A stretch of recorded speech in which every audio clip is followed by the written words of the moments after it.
दोस्तों, मैं हूँ हिमालय सिंह और आप देख रहे हैं भोजपुरी पब्लिक न्यूज़। और आज की इस वीडियो में हम बात करेंगे कि विवाह 2 फिल्म को कैसे डाउनलोड करें।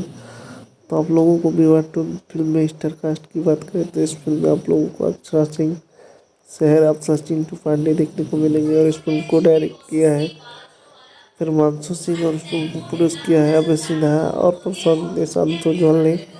और इस फिल्म को डाउनलोड करने के लिए आपको सर्च करना होगा गूगल क्रोम में